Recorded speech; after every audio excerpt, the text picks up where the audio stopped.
को बहुत ज्यादा फिक्र है।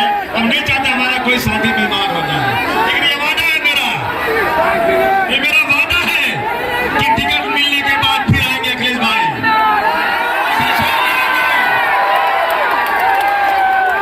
और ये शान हिंद मेरी उम्मीदवार है समाजवादी पार्टी की।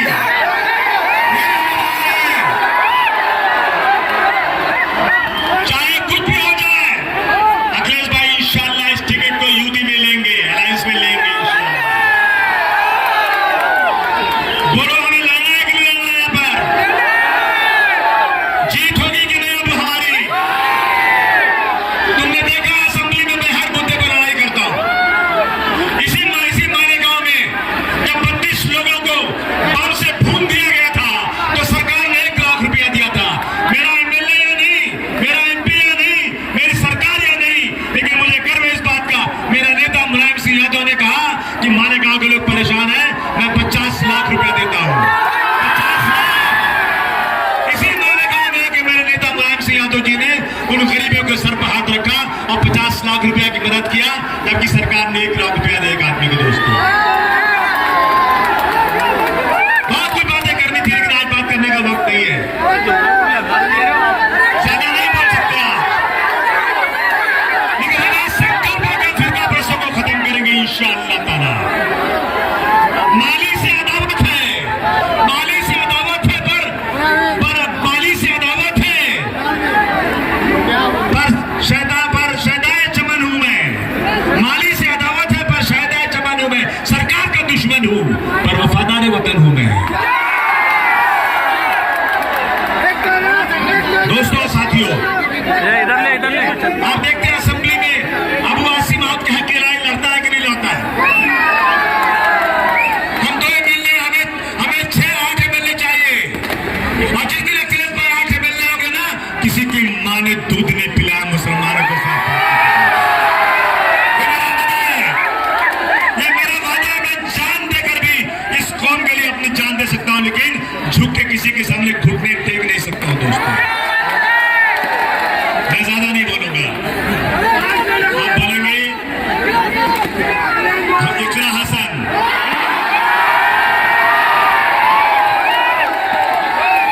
हमारा उम्मीदवार शान हिंद के लिए, शान हिंद की शान, शान हिंद के लिए तालियां बजाओ।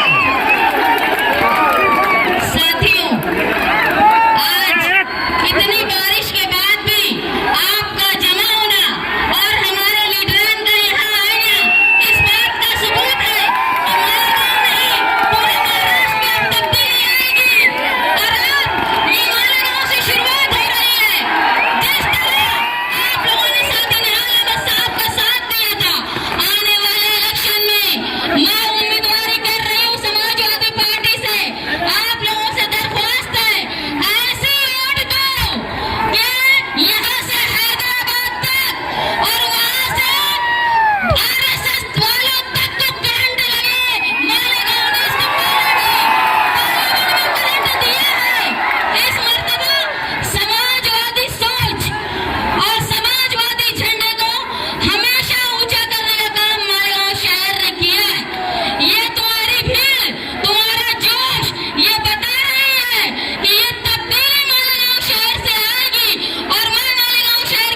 और हमारी बड़ी बहन शानबाजी और मुझे सुनने के लिए आप यहाँ इकट्ठा हुए, मैं दिल की गहराइयों से आपका शुक्रिया अदा करती हूँ।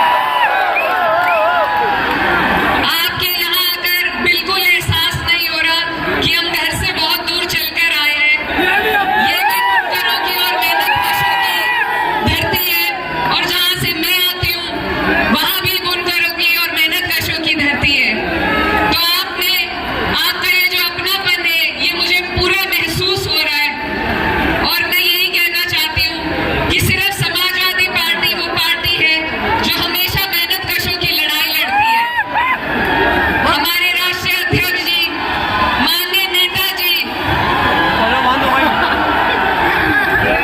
हमारे राष्ट्रीय अध्यक्ष जी, स्वर्गीय नेताजी हमेशा गरीबों की, वंचितों की, मुसलमानों की, पिछड़ों की लड़ाई लड़ते आए हैं। और इस मुहिम को महाराष्ट्र में भी जिंदा रखा है हमारी पार्टी की जिंदा दिल टीम ने, अबू आसिम साहब ने। और अब चुनाव का समय है, हम सब आज आपके बीच में आए हैं। आप जानते हैं कि कैसे लोग आज हमारे ऊपर बैठे हुए हैं, किस किस तरीके से हम पर जुल्म और सितम ढाए जा रहे हैं, हमसे हमारे सारे हक और अधिकार छीनने की कोशिश हो रही है।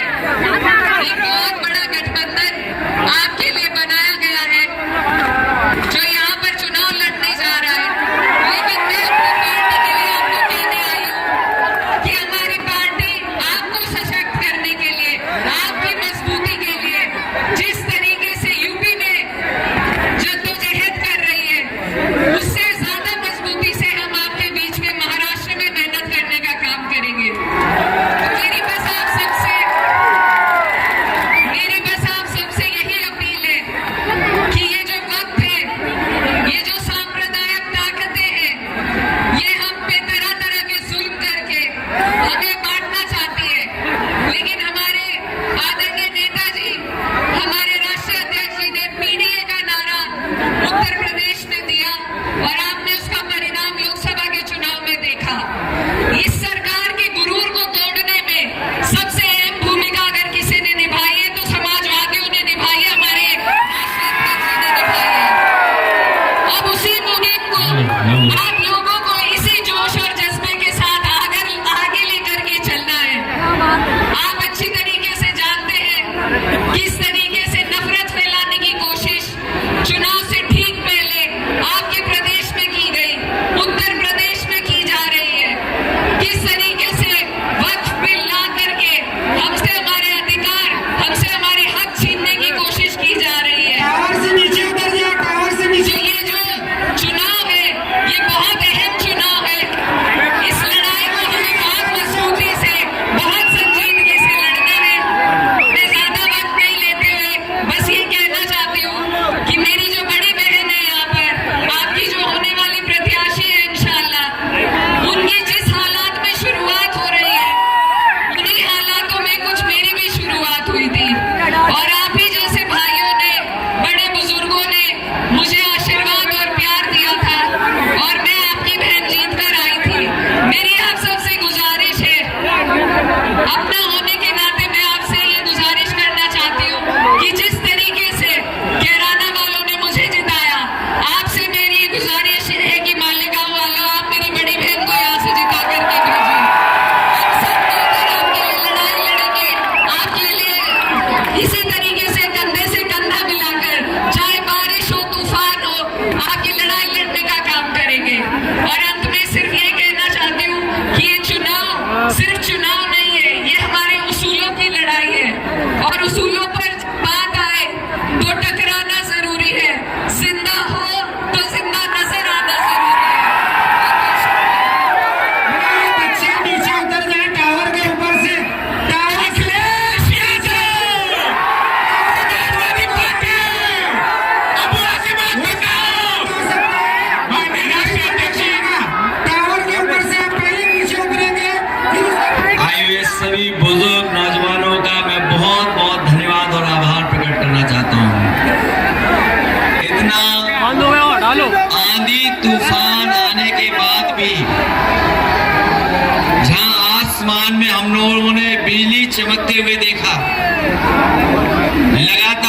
बारिश हो रही है, उसके बावजूद भी कोई हटा नहीं, न कोई गया। मैं एक एक मालेगांव के और अपने तमाम साथियों का बहुत बहुत धन्यवाद और आभार प्रकट करना चाहता हूँ। जब मैं आपके बीच में आया हूँ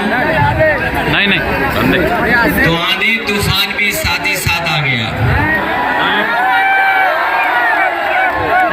और मैं ये सोच नहीं पा रहा हूँ कि आंधी तूफान ये हम लोगों को रोकने के लिए आया था कि आप लोगों के आने की वजह से ही आंधी तूफान आ गया। हमारी पार्टी के अध्यक्ष आदरणीय अबू आज़िम आजमी साहब, यहाँ से समाजवादी पार्टी के प्रत्याशी शाहीन हिंद जी, हमारे साथ लोकसभा में सांसद एकड़ हसन जी, विधायक नाहिद हसन जी, समाजवादी पार्टी के हमारे विधायक रईस भाई, संचालन कर रहे फहद, रियाज भाई और बहुत सारे लोग जो मंच पर उपस्थित हैं। मैं किसी का नाम नहीं ले पा रहा हूं। हमारे सभी समाजवादी साथी, इस चुनावी जनसभा में आए हुए सभी हमारे आदरणीय बुजुर्ग, नौजवान साथी और पत्रकार बंधुओं, आज जब चुनाव का तारीख आ गई है, घोषणा हो गई है तारीख की, जब और दल इसकी तैयारी कर रहे हैं कि कौन कहां से प्रत्याशी होगा, उस समय समाजवादी पार्टी जनता के बीच में आकर के अपने प्रत्याशी के लिए आपसे सहयोग मांगने आ रहे हैं। जहां अभी देश में जहां जहां चुनाव हो रहे हैं, देश में जहां जहां चुनाव हो रहे हैं, ये देखने को मिल रहा है कि भारतीय जनता पार्टी बहुत हताश हो चुकी है। जहां भी भारतीय जनता पार्टी की जब से लोकसभा में उनकी हार हुई है, न केवल उनके अंदर हताशा है, निराशा भी है, इसीलिए वो चुनाव में हर हथकंडा अपनाने जा रहे हैं। हमने देखा कि हरियाणा का जो चुनाव पूरा का पूरा भारतीय जनता पार्टी के खिलाफ था, हारने वाली भारतीय जनता पार्टी हरियाणा जीत गई। इसलिए हम अपने महाराष्ट्र के लोगों से कहना चाहता हूं कि जहां हमें सावधान रहना है, वहीं हम लोगों को तैयारी भी रखनी है कि भारतीय जनता पार्टी किसी भी सीमा तक जा सकती है इंडिया गठबंधन और हमारे यहाँ के गठबंधन को हराने के लिए। जहां तक गठबंधन की बात है, मुझे खुशी है इस बात की कि इंडिया गठबंधन ने भारतीय जनता पार्टी का मुकाबला किया और भारतीय जनता पार्टी को पीछे करने का काम किया। जो 400 पार का नारा दे रहे थे, वो बहुमत की सरकार नहीं बना पाए, उन्हें दूसरे दलों का सहारा लेना पड़ा। यहां पर जो सरकार चल रही है, महाराष्ट्र में जो सरकार चल रही है, महायुति की सरकार, ये कोई सरकार जनता की चुनी हुई सरकार नहीं है। महायुति सरकार जो भारतीय जनता पार्टी की चल रही है, उसको हथिया करके चलाने का काम कर रहे हैं सरकार। ये जनता की चुनी हुई नहीं सरकार है, ये हथियाई हुई सरकार है।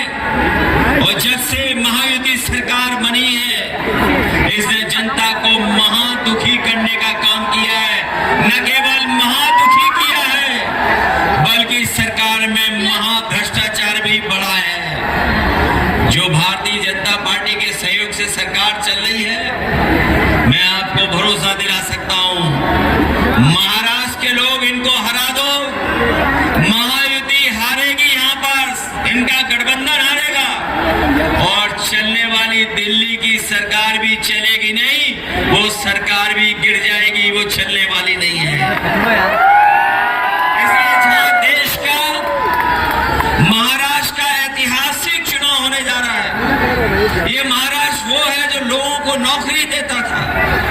लोगों को रोजगार देता था। आज महाराष्ट्र से ही कारखाने उद्योग छीने जा रहे हैं और यहाँ भी बेरोजगारी नौकरी के लिए भटक रहे लोग।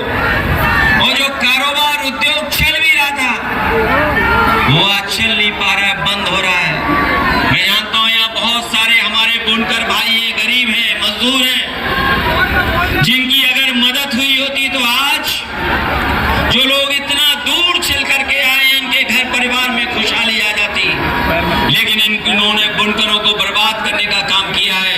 मैं अपने तमाम बुनकर भाइयों को कहना चाहता हूं, जब भी समाजवादी लोग सरकार में आएंगे, दिल्ली में तो आवाज उठाएंगे ही उठाएंगे, लेकिन महाराष्ट्र में जब ताकत मिल जाएगी तो विधानसभा में अबू आसिम आजमी और आपके विधायक आपके लिए लड़ करके आपको न्याय के साथ साथ आपके घर परिवार में खुशहाली लाने का काम। आपके बीच आने से पहले बहुत सारे संगठन मुझे मिले हैं, बहुत सारे आपके बीच के बुद्धिजीवी, आपके बीच में कई संगठन चलाने वाले लोग मुझे मिले हैं। उन्होंने न केवल अपने बुनकर भाइयों की आवाज को हम तक पहुंचाने का काम किया, वही जिस तरीके से मॉब लिंचिंग से लेकर के हमारे आपके धार्मिक और उन पर समय समय पर जो सवाल खड़े करते हैं, अपनी भाषणों से हमारे आपके लोगों को अपमानित करते हैं, हम आपको भरोसा दिलाते हैं न केवल उत्तर प्रदेश में बल्कि देश में जब कभी भी आवाज उठाने का मौका मिलेगा, ऐसे सख्त कानून बनेंगे कि कोई मॉब लिंचिंग की तरफ या किसी के भगवान के या धर्म के खिलाफ कोई बोल नहीं पाएगा। जहां एक तरफ ये तमाम सवाल हैं, वही समाज को बांटने के लिए इन्होंने जो वक्फ को लेकर के एक देश में छेड़ने का काम किया है। जिस समय लोकसभा में बिल पेश हुआ था, हम लोगों ने उस समय भी आवाज उठाई थी और कहा था कि वक्फ का बिल जो आ रहा है ये खासकर मुसलमान भाइयों को परेशान करने के लिए, उनके जमीनों को छीनने के लिए आ रहा है। ये भारतीय जनता पार्टी जमीनी पार्टी बनकर के जमीनें छीनना चाहती है। हम आपको भरोसा दिलाते हैं जो बिल जमीन और सम्मान और आपके खिलाफ आया उसकी भी हम लोग पूरी तरीके से विरोध कर करके उसके खिलाफ खड़ा होने का काम करेंगे। मैं इस मौके पर मैं आप सबका बहुत बहुत धन्यवाद और आभार प्रकट करना चाहता हूँ। मैं देख रहा हूँ बारिश रुक नहीं रही है, बादल और बिजली चमक रही है, अभी भी बादलों से आवाज सुनने को मिल रही है। ये आपकी आवाज से बादलों में आवाज मिल रही है और हम आपको भरोसा दिलाते हैं कि समाजवादी पार्टी यहां से चुनाव लड़ेगी और हम लोग आपके बीच में आकर के आज तो केवल बारिश आई है, लेकिन मैं जानता हूं जब वोट पड़ेगा तो मालेगांव के लोग, हमारे अपने लोग एक एक वोट की बारिश कर करके समाजवादी पार्टी को जिताने का काम करेंगे। ये बारिश हमें भरोसा दिलाने की जब वोट पड़े तो बारिश की तरह वोट पड़ेगा, जैसे बूंद गिरी है वैसे ही वोट भी भारतीय जनता पार्टी के खिलाफ पड़ेगा। मैं इन्हीं शब्दों के साथ जो बारिश में खड़े हैं लोग, मैं इतनी कार्यक्रम को सफल बनाने का काम किया, जहां हमारी सब व्यवस्था खराब हो गई उसके बाद भी आप लोग मौजूद हैं। मैं आप सबका बहुत बहुत धन्यवाद देता हूं। शायद ही हम अपनी पार्टी के प्रत्याशी शाहीन हिंद जी का धन्यवाद देता हूं। हमारे साथ मंच पे रईस शेख साहब हैं, रियाज साहब हैं और जो हमारे और साथी हैं जो समाजवादी पार्टी से चुनाव लड़ रहे हैं, मैं इनके लिए समाजवादी पार्टी की टिकट देने का भी फैसला लेता हूं। अबू आसिम आजमी ने जो सिफारिश की है हमारे रईस शेख साहब की, उनके साथ ये हमारे दूसरे साथी हैं रियाज आजमी जी, भिवंडी वेस्ट के हैं, हमारे रईस शेख तो पहले से ही विधायक हैं भिवंडी ईस्ट की, और शैन हिंद जो आपके बीच की हैं, इनके लिए हम लोग समाजवादी पार्टी के इन्हीं शब्दों के साथ आए हुए सभी साथियों का बहुत बहुत धन्यवाद देता हूं, आभार प्रकट करता हूं। जैसा उत्तर प्रदेश ने कमाल किया है, सबने मिलकर के बीजेपी का मुकाबला किया और ऐसी हार कभी बीजेपी ने सोची नहीं थी जो उत्तर प्रदेश की जनता ने उन्हें हराने का काम किया है। मैं जानता हूं जनता खिलाफ है, उनकी बुलडोजर की राजनीति के खिलाफ है, जो उनकी इनकाउंटर की राजनीति उसके खिलाफ जनता है। और न केवल ये काम इसलिए किए जा रहे हैं कि आज जनता महंगाई का सवाल न पूछे, आज जनता बेरोजगारी का सवाल न पूछे, और इसीलिए ये नफरत फैलाने का काम कर रहे हैं। मुझे पूरा भरोसा है महाराष्ट्र की जनता भी नफरत की राजनीति को खत्म करेगी और ये जो निगेटिव नैरेटिव की राजनीति कर रहे हैं भारतीय जनता पार्टी के लोग, उसको खत्म करने का काम करेंगे। इन्हीं शब्दों के साथ हम अपने बुनकर भाइयों को भरोसा दिलाते हैं कि बुनकर भाइयों की आर्थिक स्थिति को बेहतर करने के लिए अभी बिजली में सब्सिडी मिल रही है, अगर इससे भी ज्यादा बिजली की सुविधाएं देने का काम होगा और अगर उत्तर प्रदेश की तरह जो उत्तर प्रदेश में सुविधा मिलती बुनकरों की, अगर वो सुविधाएं मिल जाएंगी तो हमारा बुनकर भी खुशहाल हो जाएगा। उस दिशा में हम लोग काम कर करके आपकी मदद